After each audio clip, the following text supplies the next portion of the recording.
नमस्कार दोस्तों, study with हरमय channel में आप सबका स्वागत है। आज मैं आप सबको उत्तरकालीन मुगल भारत के बारे में बताऊंगा। मुगल के इतिहास को हम दो भागों में बांट कर पढ़ते हैं, पूर्व मुगल काल और उत्तर मुगल काल। पूर्व मुगल शासकों में बाबर, हुमायूं, अकबर, जहांगीर, शाहजहां, औरंगजेब का नाम आता है। ये वे शासक थे जिन्होंने देश को समृद्ध बनाने तथा विस्तार करने की अथक प्रयास किए और सफल भी रहे। औरंगजेब की मृत्यु के बाद मुगल उत्तराधिकारियों में उतनी योग्यता नहीं थी कि वे इस साम्राज्य को सुव्यवस्थित रख सकें। 1707 ईस्वी में अहमदनगर में औरंगजेब की मृत्यु के बाद एक बार फिर शहजादों में उत्तराधिकारी का युद्ध छिड़ गया। गुरु गोविंद सिंह ने इस उत्तराधिकारी के युद्ध में बहादुर शाह का साथ दिया। दोस्तों, मैं आपको बता दूं, औरंगजेब के 5 पुत्र थे, मुअज्जम, आजम, कामबख्श, अकबर तथा मुहम्मद, जिसमें से अकबर तथा मुहम्मद का निधन औरंगजेब के जीवन काल में ही हो गया था। बाकी उसके जीवित बचे 3 पुत्रों में मुअज्जम, आजम तथा कामबख्श में उत्तराधिकारी का युद्ध छिड़ गया। मुअज्जम का ही नाम बहादुर शाह था। मुअज्जम ने 18 जून 1707 ईस्वी को जाजऊ के युद्ध में आजम को पराजित कर मार डाला। जनवरी 1709 ईस्वी में बीजापुर के युद्ध में कामबख्श को पराजित किया। इस युद्ध में कामबख्श घायल हो गया और अगले दिन उसकी मृत्यु हो गई। बहादुर शाह शाह अथवा शाह आलम प्रथम 1707 से 1712 ईस्वी। मुअज्जम 1707 ईस्वी में 63 वर्ष की अवस्था में बहादुर शाह के नाम से शासक बना। इसे शाह ए बेखबर कहा जाता है। इसने हिंदू शासकों व सरदारों के साथ सहिष्णुता की नीति अपनाई। इसने मराठों के दक्कन के सरदेशमुखी दे दी, परंतु चौथ का अधिकार नहीं दिया। इसने शाहू को मराठों का विधिवत राजा स्वीकार नहीं किया। 1711 ईस्वी में इसके दरबार में जोशुआ केटलर के नेतृत्व में एक डच प्रतिनिधिमंडल आया। 1712 ईस्वी में इसकी मृत्यु के बाद मुगल साम्राज्य फिर गृह युद्ध में फंस गया। इसी कारण इसका शव 10 सप्ताह बाद दिल्ली में दफनाया गया। इसके 4 पुत्र थे, जहांदार शाह, अजीम उस शान, रफी उस शान तथा जहान शाह। इस युद्ध में सामंत जुल्फिकार खां की मदद से जहांदार शाह की जीत हुई। यही अगला मुगल शासक बना। ओवनी सीडन ने बहादुर शाह के बारे में लिखा है कि बहादुर शाह अंतिम मुगल शासक था जिसके बारे में कुछ अच्छे शब्द कहे जा सकते हैं। जहांदार शाह 1712 ईस्वी से 1713 ईस्वी तक। उत्तराधिकारी के युद्ध में अपने तीनों भाइयों को हराने के बाद 1712 ईस्वी में यह शासक बना। यह लाल कुंवारी नामक वेश्या पर अत्यधिक आसक्त था। इसे लंपट मूर्ख की भी संज्ञा दी जाती है। इसके काल में साम्राज्य का प्रशासन पूरी तरह से वजीर जुल्फिकार के हाथों में था। जुल्फिकार के पिता असद खां को इसने वकील नियुक्त किया। अजीत सिंह को महाराजा और जयसिंह को मिर्जा राजा की पदवी इसी के समय में दी गई थी। जहांदार ने जजिया कर को समाप्त कर दिया। इसने मराठा शासक को दक्कन की चौथ सरदेशमुखी इस शर्त पर दे दी कि उसकी वसूली मुगल अधिकारी करेंगे। इसके भतीजे फर्रुखसियार ने सैयद बंधुओं की मदद से सिंहासन पर कब्जा कर लिया। बाद में जहांदार शाह की हत्या कर दी गई। जजिया कर, मैं आप लोगों को बता दूं दोस्तों कि जजिया कर यह वह कर होता था जो नॉन मुस्लिम होते थे, यह उनको राज्य को देना पड़ता था। फर्रुखसियार 1713 ईस्वी से 1719 ईस्वी। इसे मुगल वंश का घृणित कायर भी कहा जाता है। यह सैयद बंधुओं अब्दुल्ला खां और हुसैन अली खां की मदद से शासक बना। अब्दुल्ला खां को वजीर और हुसैन अली को मीरबख्श तथा अमीर उल उमरा का पद दिया गया। गद्दी पर बैठते ही इसने जजिया कर समाप्त कर दिया और कई जगह से तीर्थ यात्रा कर हटा दिए। अब फर्रुखसियार के आदेश पर जुल्फिकार खां की हत्या कर दी गई। फर्रुखसियार ने जयसिंह को सवाई की उपाधि दी। जोधपुर के राजा अजीत सिंह ने अपनी पुत्री का विवाह फर्रुखसियार से कर दिया। 1716 ईस्वी में बंदा बहादुर को दिल्ली में फांसी दे दी फर्रुखसियार ने, तथा फर्रुखसियार धीरे धीरे सैयद बंधुओं से ईर्ष्या करने लगा। हुसैन अली ने 1719 ईस्वी में पेशवा बालाजी विश्वनाथ से संधि कर सैन्य सहायता ली और फर्रुखसियार को अपदस्थ कर अंधा बना दिया। 10 दिन बाद इसकी हत्या कर दी गई। किसी अमीर द्वारा मुगल शासक की हत्या का यह पहला प्रमाण है। 1717 ईस्वी में इसने अंग्रेजों को व्यापारिक लाभ का शाही फरमान जारी किया गया था। रफ़ी दर्जात 24 फरवरी 4 जून 1719। रफ़ी दर्जात ने 24 फरवरी 1719 से 4 जून 1719 के मध्य शासन किया था।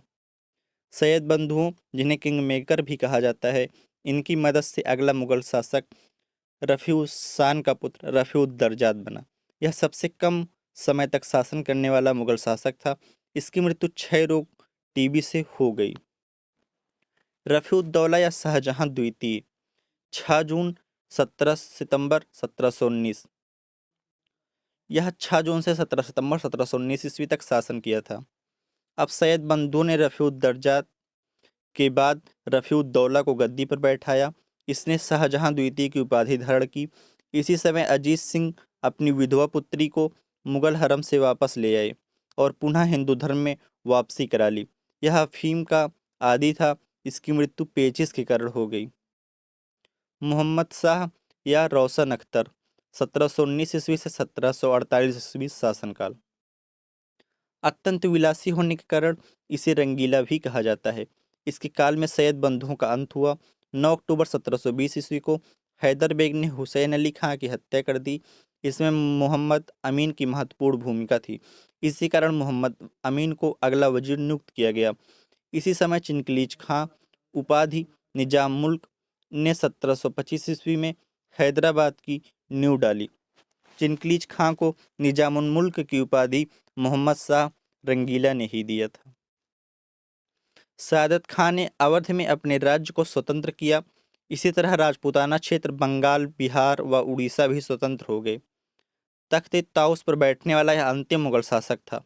इसी के समय में 1739 ईस्वी में दिल्ली पर नादिर शाह, जिसे ईरान का नेपोलियन भी कहा जाता है, इसका आक्रमण हुआ। यह भारत से 70 करोड़ रुपए की धनराशि, मयूर सिंहासन और कोहिनूर को अपने साथ फारस ले गया। अहमद शाह शासनकाल 1748 से 1754 ईस्वी।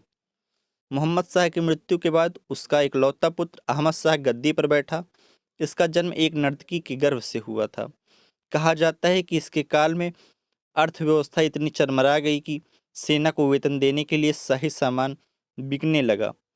जावेद खां की हत्या के बाद इमादुल मुल्क को वजीर बनाया गया। इसी इमादुल मुल्क ने अहमद शाह को गद्दी से हटाकर अंधा कर जेल में डाल दिया। इसी के समय 1748 ईस्वी में अहमद शाह अब्दाली, जिसका वास्तविक नाम अहमद खां था, भारत पर आक्रमण किया था। आलमगीर द्वितीय शासनकाल 1754 ईस्वी से 1758 ईस्वी के मध्य। इसका प्रारंभिक नाम अजीजुद्दीन था, जो आलमगीर द्वितीय के नाम से गद्दी पर बैठा। इसके काल में अहमद शाह अब्दाली दिल्ली तक चढ़ आया। बाद में आलमगीर की हत्या कर दी गई। इसकी मृत्यु के बाद मुगल साम्राज्य के दो अलग अलग स्थानों, दिल्ली व बिहार पर, दो शासक बनाए गए। इसी के समय प्लासी का युद्ध हुआ था। आलमगीर आलमगीर द्वितीय के समय जो पहला मुगल शासक दिल्ली में बनाया गया था, उसका नाम शाहजहां तृतीय था, जो 1758 ईस्वी से 1759 ईस्वी तक शासन किया। आलमगीर द्वितीय की हत्या के समय उसका पुत्र अली गौहर, जिसे शाह आलम द्वितीय भी कहा जाता है, वह बिहार में था। इसी समय इमादुल मुल्क ने दिल्ली में मुही उल मिल्लार को शाहजहां तृतीय के नाम से सिंहासन पर बैठा दिया। शाह आलम द्वितीय, जो कि अपने पिता की मृत्यु के समय बिहार में था, यह वहीं बिहार में अपना राज सिंहासन कर लिया, राज्यारोहण कर लिया व राज सिंहासन पर बैठ गया, जो कि 1759 से 1806 ईस्वी तक शासन किया था। पिता आलमगीर द्वितीय की मृत्यु के समय अली गौहर बिहार में था। इसने वहीं स्वयं को शाह आलम द्वितीय के नाम से बादशाह घोषित कर लिया। इसी ने क्लाइव को बंगाल, बिहार व उड़ीसा की दीवानी दी थी। 1772 ईस्वी में महादजी सिंधिया ने अंग्रेजों के पेंशनाभोगी बादशाह को पुनः दिल्ली के सिंहासन पर बैठा दिया। 1806 ईस्वी में इसकी मृत्यु हो गई। शाह आलम द्वितीय के समय विभिन्न महत्वपूर्ण घटनाएं हुई थी, जो इस प्रकार हैं। इसी के समय पानीपत की तीसरी लड़ाई 1761 ईस्वी और बक्सर के युद्ध 1764 ईस्वी में लड़ा गया। 1765 से 1772 ईस्वी में अंग्रेजों के संरक्षण में यह इलाहाबाद में रहा था। 1772 ईस्वी में मराठों के संरक्षण में यह दिल्ली पहुंचा और 1803 ईस्वी तक उनका संरक्षण स्वीकार किया। 1803 ईस्वी में इसने पुनः अंग्रेजों का संरक्षण स्वीकार कर लिया। इस प्रकार मुगल शासक अंग्रेजों का पेंशनर बन गया। अकबर द्वितीय शासनकाल 1806 ईस्वी से 1837 ईस्वी। ये अंग्रेजों के संरक्षण में बनने वाला पहला मुगल बादशाह था। इसी के समय तक मुगल साम्राज्य लाल किले तक सिमट कर रह गया।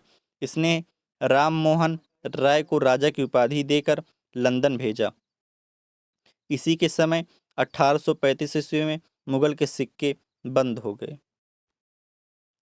बहादुर शाह द्वितीय, जिसे बहादुर शाह जफर भी कहा जाता है, शासनकाल 1837 से 1857 ईस्वी। यह अंतिम मुगल शासक था।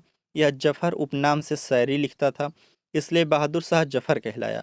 1857 के विद्रोह के बाद इसे गिरफ्तार कर लिया गया, परंतु आधिकारिक रूप से मुगल साम्राज्य का अंत 1 नवंबर 1858 ईस्वी के महारानी विक्टोरिया की घोषणा पत्र से हुआ।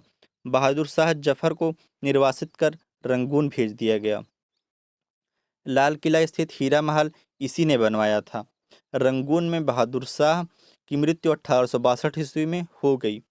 यह एक अच्छा गजल लेखक था, जिसने लिखा है, न किसी की आँख का नूर हूँ, न किसी के दिल का करार हूँ, जो किसी के काम ना सका, मैं वो बुझता हुआ चिराग हूँ।